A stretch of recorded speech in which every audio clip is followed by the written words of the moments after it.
Right, so we're back and ready to keep going with Beneath the Surface. Yeah, we're on chapter 3 now, right? Yep. Chapter 3, Unfinished Business. Sounds ominous. It is. Things are really starting to heat up for Sophia. Like we left off last time, she's on this luxury island getaway. Trying to escape her problem. Right. But, well, you know what they say. Yeah, You can run, but you can't hide. Especially from yourself. that's for sure. And Steele really drives that point home in this chapter. Even though Sophia's in this idyllic setting, she can't seem to shake this feeling that something's off. Well, yeah. I mean, Mark's blowing up her phone constantly. And then there's Dom, like, always lurking in the background. It's all a little too calculated, don't you think? Like someone's orchestrating this whole thing. It does make you wonder, huh? Like, is anyone ever truly free from their past? Or are we always going to be haunted by the choices we've made? That's a pretty deep question. It is. And it's something that a lot of us can relate to, right? We've all got those things we'd rather forget, but they have a way of coming back to bite us when we least expect it. Exactly. And for Sophia, that thing is Mark. He shows up on this remote island wanting to fix things as if nothing ever happened. Yeah, right? Like a little vacation is all it takes to erase the pain he caused her. It's almost comical how delusional he is. He's got this whole I've changed routine down pat. But Sophia's isn't buying it. No, not this time. She sees right through his charm and calls him out on his manipulative tactics. I mean, that scene on the beach when she tells him, "You taught me that," it's Right. just powerful. So powerful. Mm. It's like she's finally reclaiming her power, you know? She's not letting him control her emotions anymore, Exactly. It's a real turning point for her character. She's starting to realize her own worth. which is awesome. Mm.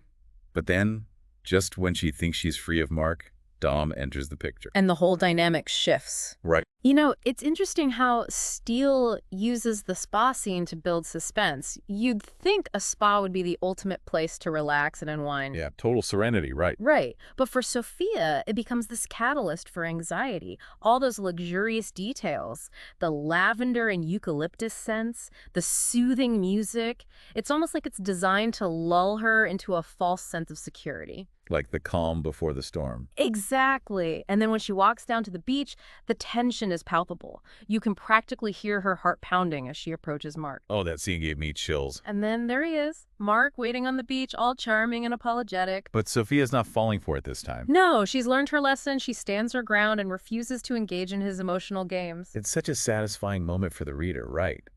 To see her finally stand up for herself. Mm. But then, just when you think things can't get any more intense, Dom shows up. Yeah, And it's like a whole new level of drama unfolds. right. He just appears out of nowhere and immediately challenges Mark's presence. Oh, that look he gives Mark. It's like he's saying, this is my territory. Exactly. And then when Mark lies about being Sophia's fiancé, Dom corrects him so smoothly. But there's this underlying threat in his voice, like, don't mess with me. Chilling. And then that line, it seems you've overstayed your welcome. You can practically feel the temperature drop. It's clear that Dom is not someone to be trifled with. Nope. He's definitely got a dark side. Yeah. But is he a friend or a foe to Sophia? That's the question we're left with at the end of this chapter. And it's a question that's going to keep us guessing for a while. Oh, absolutely. But before we dive too deep into Dom's character, let's take a step back and look at Sophia's reaction to this whole confrontation. What do you make of her decision to shut down both Mark and Dom? I think it's a sign of her growing strength. She's done being manipulated by these men. She's taking control of her own narrative. Right. It's like she's finally found her voice. But at the same time, there's this sense of unease, like she knows this isn't over yet. Oh, absolutely. Mark makes it clear that he's not giving up so easily. And Dom, well, he's still a complete mystery. But one thing's for sure, Sophia is in for a wild ride. You got that right. So, dear listener, as you continue reading, pay close attention to Dom. What are his true motives? Is he a protector or a predator? And what role will he play in Sophia's journey? We'll delve deeper into these questions in our next episode, but for now, let's just savor the suspense. The suspense is definitely killing me. I can't wait to see what happens next. Me neither, but we'll have to wait until next time to find out. Until then, happy reading. You know, it's interesting how even after that whole dramatic scene with Mark, Sophia still feels like there's unfinished business. Yeah, she's definitely shaken up. It's almost like this feeling that she's escaped one trap but walked right into another. And that's where Dom really starts to come into focus, right? He's there offering support, and he even gives his take on Mark. Yeah, like he's trying to explain Mark's behavior. He even makes that comment about how men like Mark just can't handle rejection. Which, let's be honest, is so true. I mean, haven't we all encountered someone like that at some point? Someone who just can't take no for an answer. Oh, absolutely. It's a classic archetype. And for Sophia, who's already feeling so vulnerable, it's like Dom's words create this instant bond between them. Like he's the only one who truly understands. Right. Like he gets it. But is it genuine? Or is he just playing her? It's hard to tell. Right. Is he being protective? Or is there something more manipulative going on? It's unsettling, especially after that image of him watching Sophia from the beach. Yeah, that image is creepy. Like, is he concerned? Or is he, like, obsessed? Steele really leaves us hanging there. It makes you question everything. Is this island paradise really as safe and idyllic as it seems? Or is there something darker lurking beneath the surface? It's like we're seeing the cracks in the facade starting to show. And Sophia's caught right in the middle of it all. Exactly. And that's what makes Beneath the Surface so captivating. We're constantly being forced to question our own perceptions, to look beyond the surface and try to figure out what's really going on. It's like we're all playing detective alongside Sophia, trying to piece together the clues and solve the mystery before it's too late. Right. And just when we think we might be getting close to the truth, Steele throws in another twist that sends us spiraling in a whole new direction. Like that ending to Chapter 3. It leaves us with more questions than answers. Is Dom really an ally, or is he a wolf in sheep's clothing? Can Sophia truly trust him, or is she headed straight into another dangerous situation? And I think the biggest question of all is this island truly a paradise for Sophia? Or is it just another illusion, a temporary escape from the realities she's trying to outrun? Heavy stuff.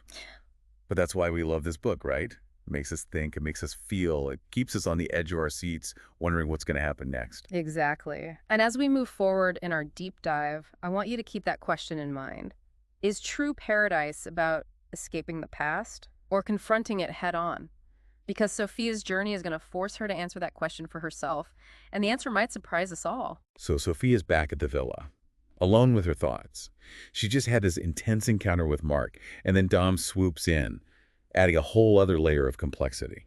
You can practically feel the tension radiating off the page.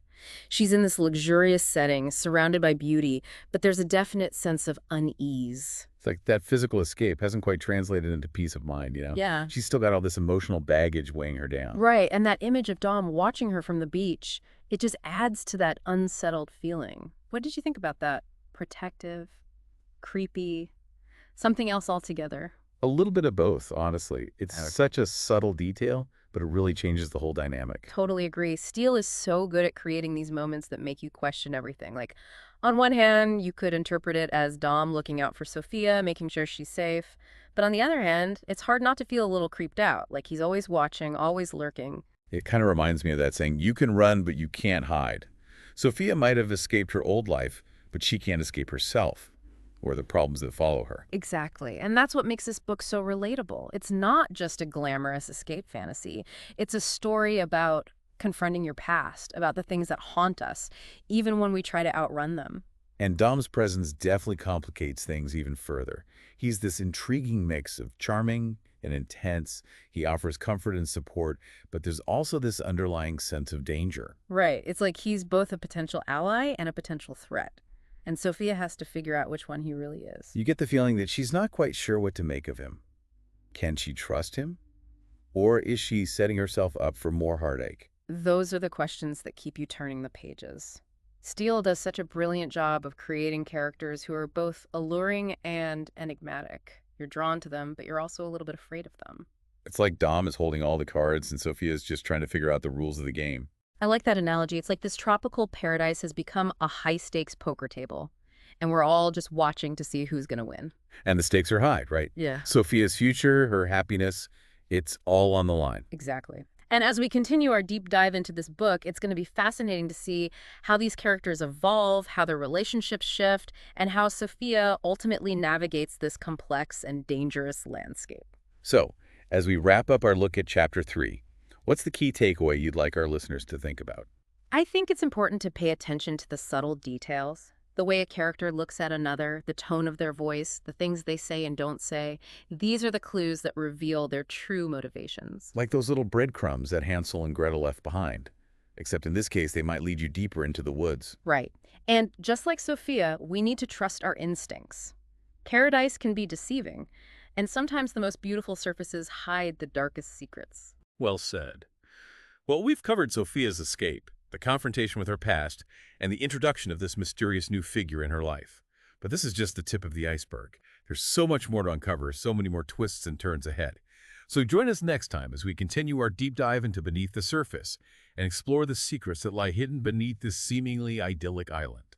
Until then, keep those pages turning and keep those theories coming. And remember, nothing is quite as it seems.